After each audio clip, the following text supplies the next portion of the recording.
students, a very good morning to all of you, and I hope all of you are safe at your home. So students, let's today's session with a beautiful thought. Be a optimist, not a pessimist. Means आशावादी बनिए, निराशावादी नहीं. Means believe in yourself, positive vibrations लाइए तो आपके जो भी work होंगे आप सक्सेस होंगे उनमें. लेकिन अगर नेगेटिविटी पहले आ जाती है किसी काम को करने से पहले तो उसमें आपको फिर फेलियर मिलती है, क्योंकि आपने मन में ये चीज़ कर ली कि मुझे क्वेश्चन लर्न ही नहीं होगा, तो फिर वो लर्न हो ही नहीं सकता क्योंकि आपने पहले से अपना माइंड सेट कर लिया है. सो आप जो भी काम स्टार्ट करते हैं एक फुल एनर्जी के साथ में, एक पॉजिटिव वाइब्रेशन के साथ में उस वर्क को स्टार्ट करेंगे. So you will be get the success. Let's start today session. As we read the human settlement of part 2nd book, and today we are going to start human settlement, that is part 1st chapter 10th.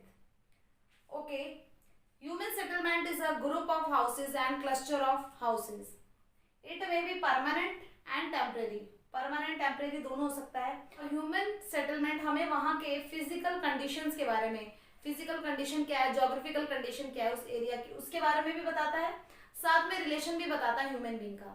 Suppose एक group है जो यहाँ पर रह रहा है और एक ग्रुप यहाँ पर रह रहा है. इट मीन्स इनमें जो सोशल रिलेशन है वो अच्छे नहीं है, इसलिए इनके घर है वो दूर दूर बने हुए हैं. जबकि हमारे ही कम्युनिटी के लोग, जबकि कुछ ग्रुप हैं वो अपनी कम्युनिटी के पास में ही स्टैब्लिश होते हैं. सो इनके सोशल रिलेशन अच्छे हैं. तो हमें ह्यूमन सेटलमेंट से पता चलता है कि वहाँ पे ह्यूमन रिलेशनशिप कैसे हैं, एंड वहाँ की फिजिकल कंडीशन, की जोग्राफिकल कंडीशंस के बारे में भी पता चलता है. हमें ये बताया गया था कि जो हिल स्लोप्स है वहाँ पर दूर दूर आपको घर मिलेंगे, जो फॉरेस्ट है उनमें भी दूर दूर घर मिलेंगे. कोई रिवर है यहाँ पर घर है, यहाँ पर घर है. मीन्स यहाँ पर फिजिकल फीचर्स की वजह से इस तरीके का सेटलमेंट है. सो रिवेल करती है ह्यूमन सेटलमेंट. जब हम देखते हैं किसी एरिया की तो वो ये चीजें रिवेल करती है. एक तो वहाँ की geographical condition means physical condition, and वहां का रिलेशनशिप जो ह्यूमन बीइंग है उनमें आपस में कैसा रिलेशन है.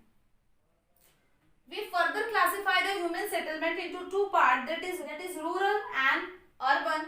We already discussed in our previous video the difference between of both. So in rural settlement the main activity is primary activity. Primary activity है, चाहे वो गैदरिंग है, हंटिंग है, एग्रीकल्चर है, एनिमल रियरिंग है. सो प्राइमरी एक्टिविटी करते हैं rural area में लोग. एंड सेटलमेंट है उनको डिफरेंट नेम से क्लस्टर हम बोल सकते हैं. Village, town, city, mega city, metropolitan. So जो ग्रुप्स हैं ये सेटलमेंट्स हैं, ये उनके साइज पर डिपेंड करता है, वहां पर कितनी पॉपुलेशन रहती है उसके रिगार्डिंग उनको नेम दिए जाते हैं. आपके एनसीईआरटी बुक में कुछ फैक्टर्स बता रखे हैं जो रूरल सेटलमेंट को इफेक्ट करते हैं. So first one is source of water. Water availability है, वो वहाँ पर कितना सेटलमेंट होगा, उस विलेज में कितने लोग रहेंगे, वो डिपेंड करता है कि वहाँ पर अवेलेबिलिटी ऑफ वाटर कैसी है. जहाँ पर वाटर बॉडीज होती है या जहाँ पर वाटर अवेलेबिलिटी होती है वहाँ पर लोग रहना पसंद करते हैं. फर्टाइल लैंड, जहाँ पर फर्टाइल लैंड होती है वहाँ पर ह्यूमन सेटलमेंट वेल स्टैब्लिश्ड होती है. जैसे हम नॉर्दर्न प्लेन की बात करें इंडिया में, तो नॉर्दर्न प्लेन में फर्टाइल लैंड है, इसलिए वहाँ पर जो ह्यूमन सेटलमेंट है वो बहुत ज़्यादा कंजेस्टेड है. Next is upland. कोई एरिया रिवर के पास में है तो अपलैंड मीन्स ऊपर वाला एरिया जहाँ पर फ्लड आए तो पानी ना पहुंच सके, ऐसे ऊंचे क्षेत्र में ह्यूमन सेटलमेंट होती है. Availability of other resources for living. Other resource होते हैं लिविंग के वहाँ पर, जैसे कि एग्रीकल्चरल लैंड अवेलेबल है, फॉरेस्ट है जिसमें से लोग गैदरिंग कर सकते हैं, तो वहाँ पर ह्यूमन सेटलमेंट होती है. लाइफ सिक्योरिटी, वो प्लेसेस जहाँ पर लाइफ सिक्योरिटीज होती है ऐसी जगह पर ह्यूमन सेटलमेंट स्टैब्लिश होती हैं. एंड सुटेबल कंडीशंस, क्लाइमेट की बात कर रहे हैं, वहाँ पर क्लाइमेटिकल कंडीशंस अच्छी होनी चाहिए तभी ह्यूमन सेटलमेंट होगा. बहुत ज़्यादा हार्श क्लाइमेट में, बहुत ज़्यादा कोल्ड है या बहुत ज़्यादा डेजर्ट एरिया है तो वहाँ पर ह्यूमन सेटलमेंट नहीं होता है. So we further classify the rural settlement on the basis of setting. Settlement है वो कहाँ पर सेट है, प्लेन्स में, वेदर. तो प्लेन्स में जो सेटलमेंट है प्लेन्स विलेजेस उन्हें कहेंगे, प्लेट्यू विलेजेस, हिली विलेजेस एंड कोस्टल विलेजेस. सो जहाँ पर सेटलमेंट है ह्यूमन सेटलमेंट का, जहाँ पर सेट है, जहाँ पर बनी हुई है, स्टैब्लिश हुई है, उसके बेसिस पर उन्हें नेम दिए जाते हैं। On the basis of functions, वहाँ पर रहने वाले जो लोग हैं उस रूरल एरिया में वो कौन सा एक्टिविटी परफॉर्म कर रहे हैं, जैसे कि एग्रीकल्चरल विलेज, एग्रीकल्चरल एक्टिविटी हो रही है, फिशरी विलेज, वहाँ पर फिशिंग हो रही है, या शेपर्ड पैस्चर्स विलेज, वहाँ पर शेपर्ड पास्चरिंग हो रही है एनिमल्स की। These are two basis and the third one is on the basis of shapes of the settlement. Settlement की शेप के बेसिस पर भी उनका क्लासिफिकेशन होता है। अभी हम डिटेल में रीड करेंगे, जैसे rectangular shape, star shape, linear shape, circular shape and T and Y shape settlement. तो इनका सेटलमेंट कैसे है, कहाँ किस तरीके से उनमें हाउसेस बने हुए हैं, उसके बेसिस पे इनका क्लासिफिकेशन किया जाता है। And one topic is in your NCERT book is the problem faced by the rural settlement. जो ग्रामीण बस्तियां हैं उनमें लोगों को कौन सी प्रॉब्लम फेस करनी पड़ती है, ये भी एनसीईआरटी बुक में है। सो हम इसे भी एक बार डिस्कस करेंगे। Developing countries large number of rural settlement. Developing country में बहुत ज्यादा रूरल सेटलमेंट होती है, ये एक प्रॉब्लम है। मतलब किसी कंट्री का डेवलपमेंट तब होता है वहां पर रूरल से लोग अर्बन एरिया में शिफ्ट होते हैं, लेकिन डेवलप्ड कंट्रीज की बात करें तो रूरल एरिया में ज्यादा पॉपुलेशन है। इंडिया में हमने देखा था कि 2001 की जो सेंसस हुई थी तो जो अर्बन पॉपुलेशन है वो 28% थी, लेकिन वो थोड़ी ही बढ़ी है 2011 में जब सेंसस हुए, इट इज 31.16%। सो सबसे बड़ी प्रॉब्लम यही है कि डेवलपिंग कंट्रीज की कि वहां पर जो रूरल डेवलपमेंट है उनका रेशियो बहुत ज्यादा है।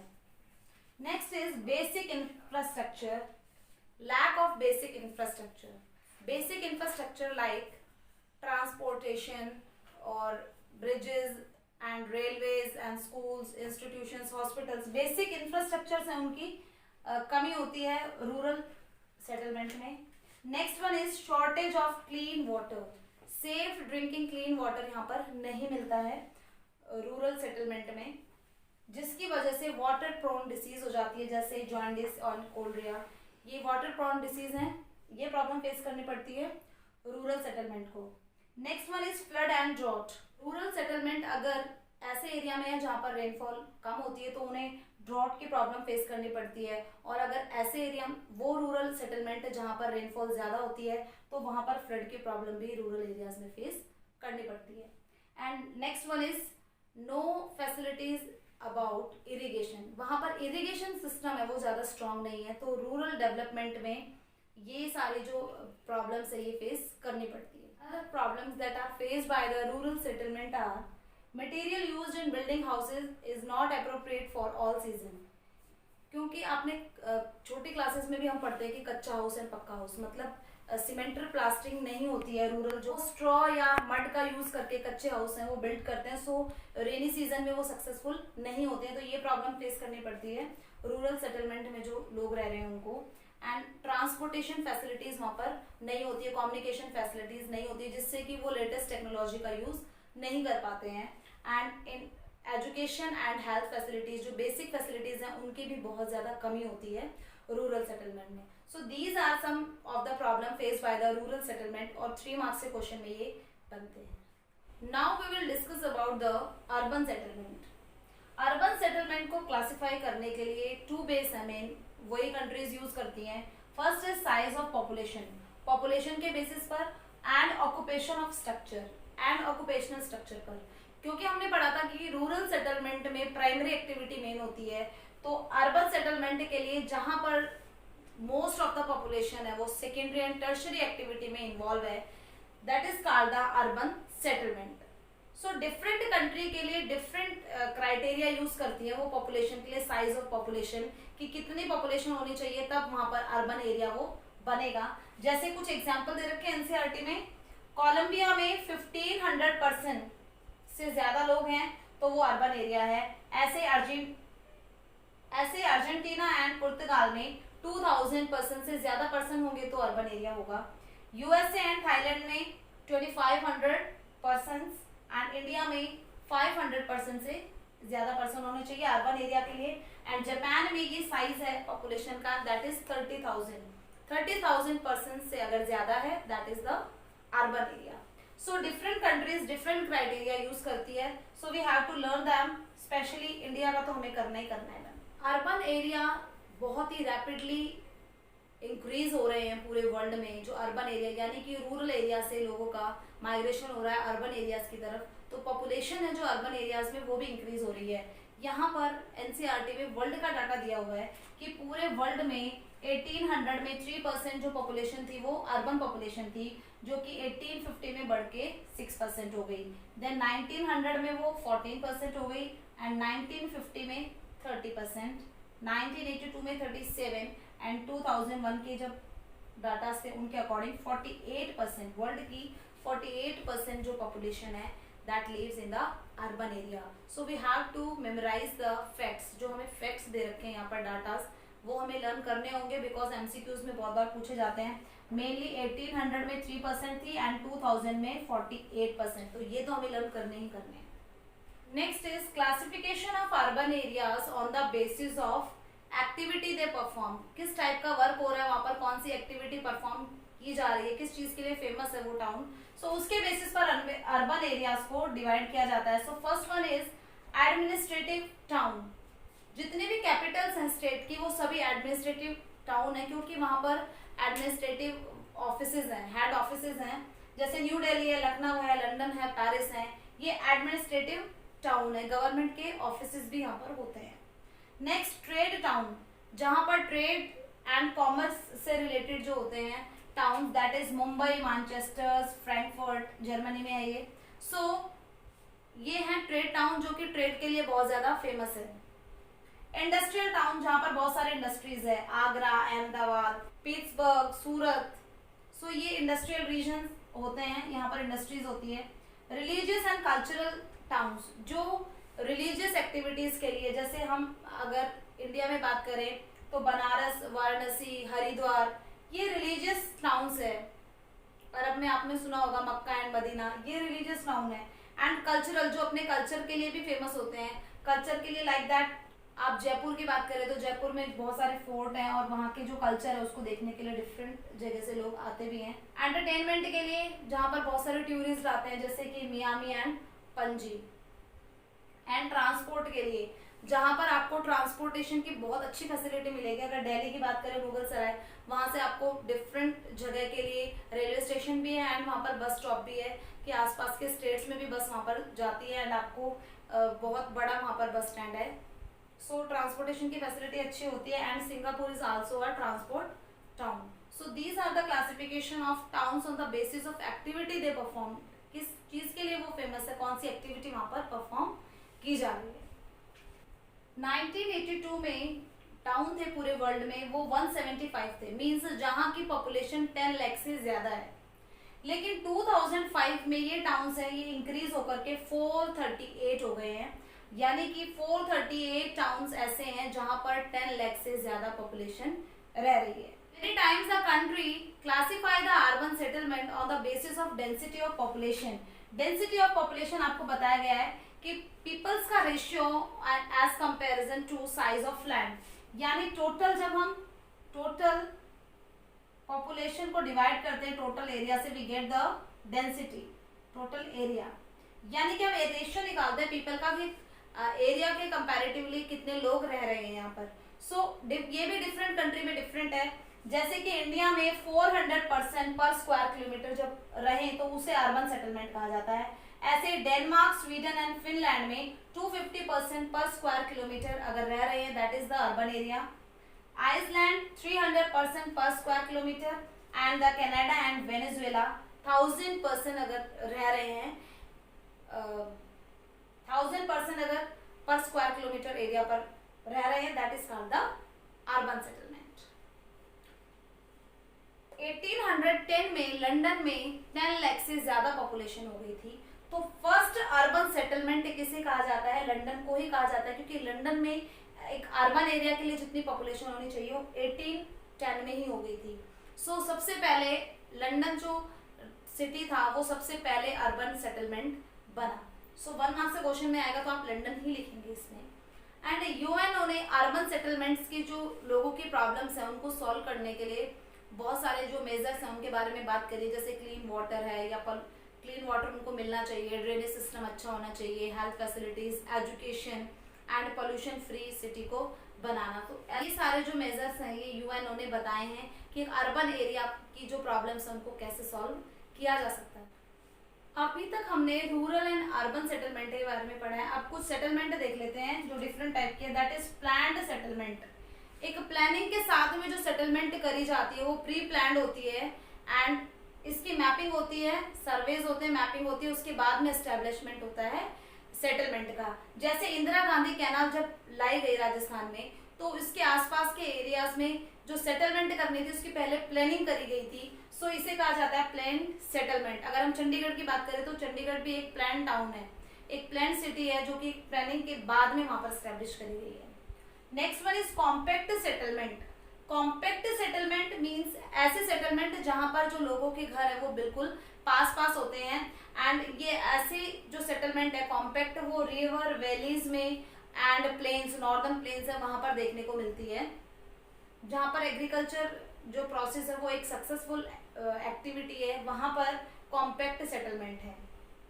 स्कैटर्ड सेटलमेंट अपोजिट है कॉम्पैक्ट का, कि लोगों के घर है वो दूर दूर बने हुए हैं due to different reason, may be वहां पर फॉरेस्ट एरिया है या कोई हिल है तो लोगों के जो घर है वो दूर हैं आपस में, लेकिन उनका मार्केट एंड टेम्पल जैसी जो प्लेसेस हैं वो सेम होते हैं एंड इसी से वो एक दूसरे से जुड़े हुए होते हैं।